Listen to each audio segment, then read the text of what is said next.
कथा विश्व के परिवार सदस्यों, आज हम आपके लिए लेके आए हैं मजेदार कहानियां मुल्ला नसीरुद्दीन की। एक दिन बादशाह अपने दरबार में बैठा हुआ था। उस समय उसे 3 सवाल सूझे। उसने उन सवालों को अपने दरबारियों को बताया और उनसे उन सवालों का जवाब पूछा। वे सवाल इस तरह थे: लड़का किसका अच्छा, दांत किसका अच्छा, खूबी कौन सी अच्छी। सारे दरबारी इस पर विचार करने लगे। आपस में सलाह मशवरा करने के बाद बादशाह का आला अफसर उठकर खड़ा हुआ और बादशाह के सवालों का जवाब देने लगा। वह बोला, बादशाह सलामत, लड़का तो बादशाह का ही अच्छा होता है, दांत तो हाथी का अच्छा होता है, खूबियों में इल्म जैसा अव्वल होता है। बादशाह यह सुनकर चुप हो गया। मुल्ला नसीरुद्दीन उस समय वहां मौजूद नहीं था। बादशाह को यह उम्मीद थी कि इस मौके पर मुल्ला नसीरुद्दीन यहाँ होता तो जरूर कोई निराली बात बताता। यह सोचकर उसने मुल्ला नसीरुद्दीन को बुला लाने के लिए नौकर को भेज दिया। नौकर गया और मुल्ला नसीरुद्दीन को बुला लिया। बादशाह ने मुल्ला नसीरुद्दीन से वही 3 सवाल पूछे। जवाब में मुल्ला नसीरुद्दीन ने कहा, आलपनाह, लड़का गाय का सबसे अच्छा होता है, दांत हल का अच्छा होता है, खूबियों में हिम्मत से बढ़कर कोई नहीं होती। बादशाह ने यह सुनकर मुल्ला नसीरुद्दीन से कहा, मुल्ला नसीरुद्दीन, तुम जो कह रहे हो क्या उसे साबित कर सकते हो? हाँ जनाब, साबित भी कर सकता हूँ। मुल्ला नसीरुद्दीन ने बड़े आत्मविश्वास के साथ कहा। तो साबित करो, बादशाह बोला। हाँ, अभी लीजिए, मुल्ला नसीरुद्दीन ने बताना शुरू किया। आलपनाह, गाय का बेटा यानी बछड़ा इसलिए सबसे ज्यादा बढ़कर है क्योंकि उसी की हल में जोत पर किसान अनाज बोता है और उगाता है। यदि बछड़ा ही न हो तो जमीन कैसे बो जा सकती है? यदि जमीन न बोई गई तो अनाज कैसे पैदा हो सकता है?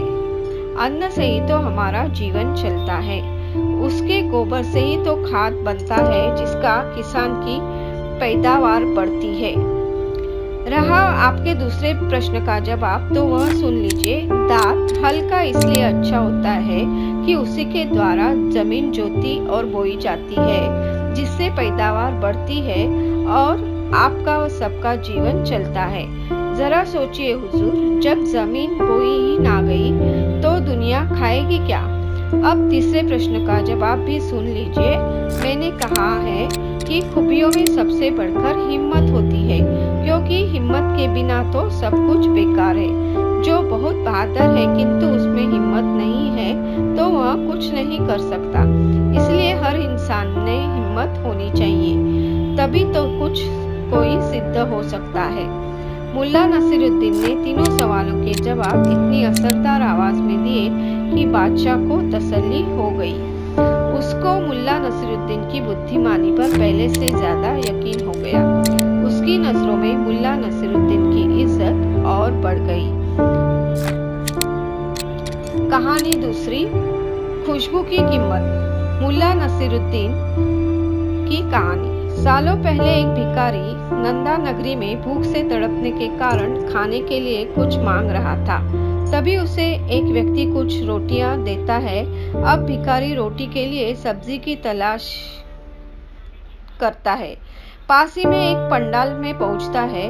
वहां भिखारी रोटी के लिए पंडाल के मालिक से थोड़ी सब्जी मांगता है। भिखारी को देखते गुस्से से पंडाल का मालिक उसे भगा देता है। दुखी भिखारी किसी तरह मालिक की नजरों से बचते हुए पंडाल की रसोई में पहुंच जाता है।